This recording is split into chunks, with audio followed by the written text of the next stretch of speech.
What's that look for?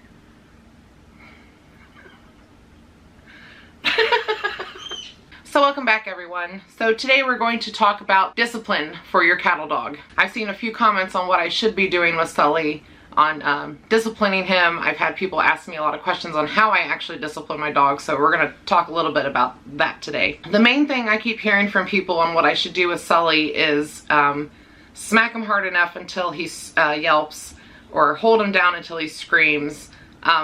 A lot of that stuff, they say to do it, just one time, just to, show that I'm the dominant alpha thing, which we'll talk about alpha stuff later in the video. I don't do that, and I've already stepped on Sully's foot quite a few times. I think maybe I'm up to like 5 times already, and he's yelped enough just from that, and the look on his face, I couldn't imagine actually doing something more traumatizing to him to get him to quote-unquote listen to me.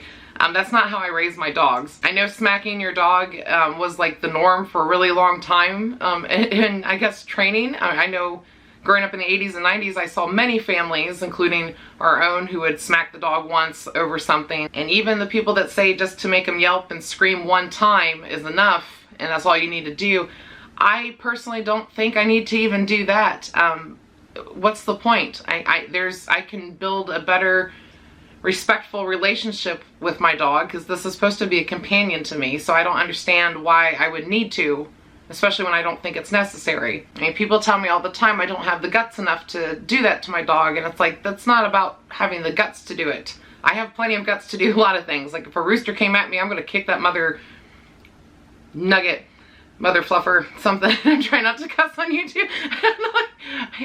Basically the situation would call for it. Like if I was in physical danger, or if something was trying to go after my crew, like yes, I would do other things. But when it comes to training a cattle dog, especially like a puppy, I don't feel it's necessary to do that. But that's just me. So I guess my first form of discipline is to ignore them. Ignoring a cattle dog, you'd be surprised how their behavior can change, and you can get the behavior you want just from ignoring other behaviors. So I guess that would be a form of discipline, is just to ignore them, or I stop the play. If play gets too rough, and I've talked about this before, anytime my healers get too crazy or are not listening, it's ignore, stop the play, things like that. I guess that's my main form of discipline. I also correct them when I don't want the behaviors. I tell them no when I do other, it's dog training. I also give them time outs in their crate or kennel. Like if they get too crazy and they're really not listening during their like puppy nutter stage, they go into their kennel. And not that the kennel's a punishment.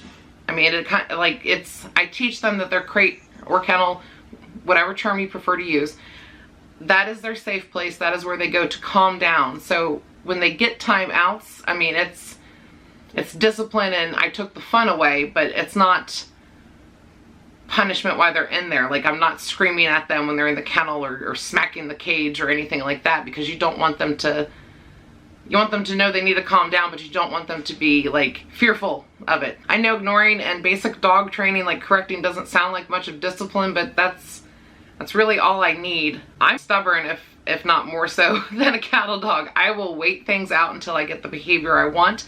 I won't tolerate certain things, and they're such a smart breed. They understand what is accepted in a household and what isn't. So I guess in my household it's mild discipline, but I constantly work with them. Even with all that, I will admit you have to be physical with the dog. And when I say physical, I don't mean beating it, abusive physical. For example, just catching Sully through the air when he comes bolting at us on the couch.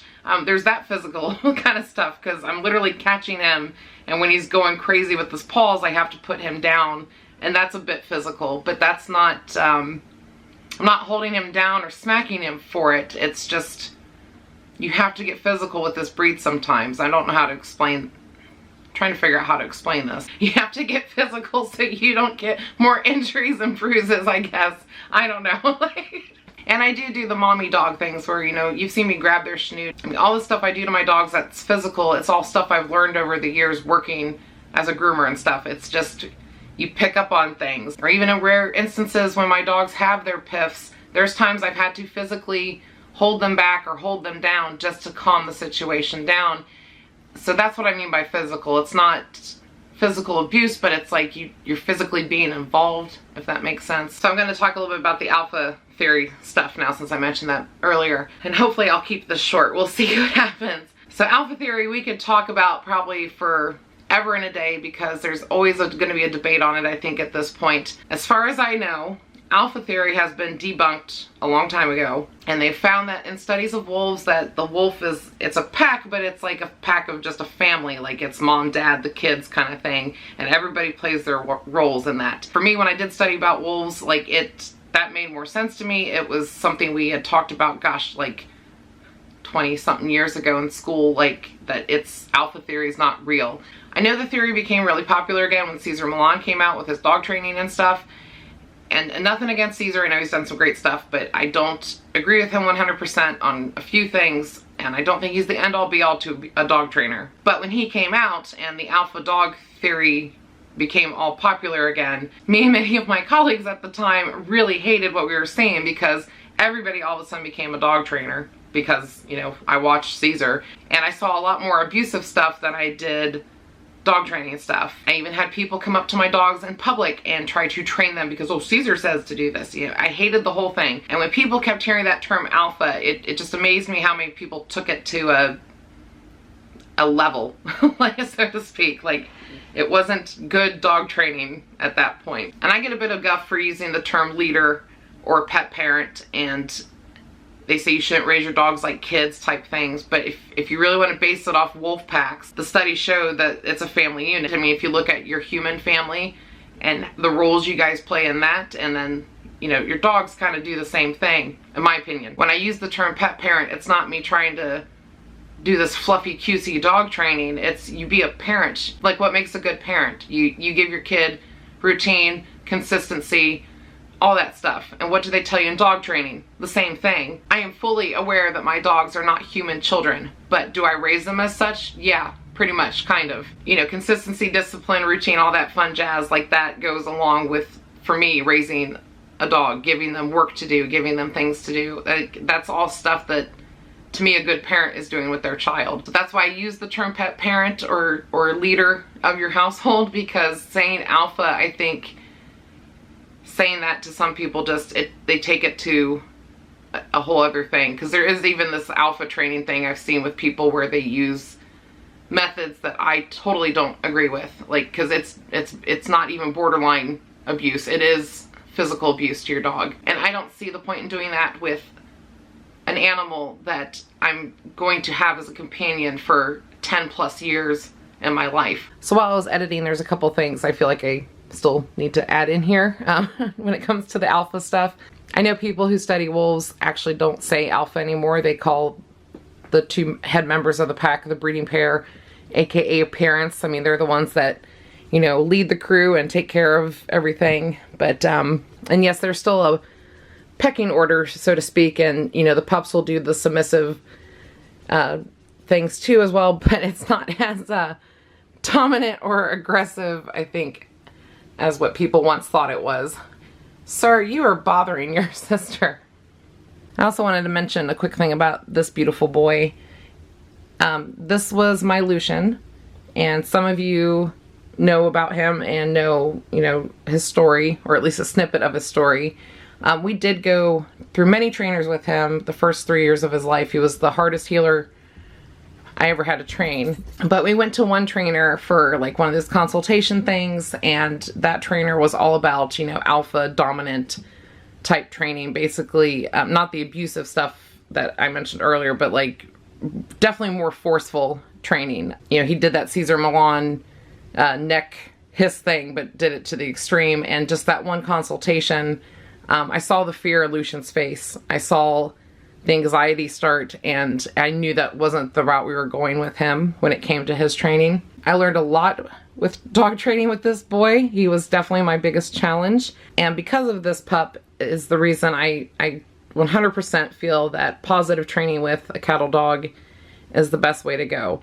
Like, stern but positive training. I mean, they have to know, you know, you mean business, but you can do that in a way without being aggressive or abusive. I feel like if you go too overboard, or if you do too much screaming with a cattle dog, they lose respect for you and they lose trust. I was very grateful I found trainers who gave me better advice at the time for him to help him through what he needed to get through. And I'm going to stop talking about him because I'm about to cry. So you can get one quick shot of Woo Woo. You're like, no, look at me. Alright, now back to the original video. There is a set of rules in the house, and you know, what I say goes, and I expect certain things, but at the same time, I also want to make sure my dogs are getting some freedom of what they enjoy doing. Like, it's a mutual relationship kind of thing of where we're trying to coexist together. But I couldn't imagine actually smacking Sully or punching him or any of that stuff, or even holding him down to make him scream. I mean, his face, he's got the sweetest, cutest little face. I mean, all my babies are so adorable. Like, I can't imagine doing that to any of them. You know, just like I don't agree with everything Caesar says, somebody's probably not going to agree with everything I'm saying right now, which is totally fine. I raise my dogs my way, and people can choose to raise their dogs similar to the way I do it or not at all. Like, it's personal choice. But obviously my way isn't completely wrong, because I have some of the wellest behaved, is that, sure, we'll go with that. Best behaved.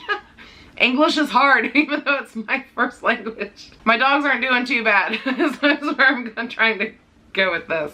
It's like the worst discipline advice video ever. Discipline them with love. So hopefully that answers some of the questions I've been getting a little bit, and like I said, you do you. Raise your dog how you want to raise your dog. There are multiple viewpoints on how you should and shouldn't raise your dog. You have to figure out what's right for you and what's right for your dog. But that is it for today's video. Please remember to click like and subscribe and all that fun stuff, and we will see you in the next video. Bye. So just to get some bonus footage for the thumbnail, that's how I'm, you know, abusing my puppy. And my hand earlier was covered in slobber trying to get that shot. Hey. Oh, it's covered now again. All right, incoming.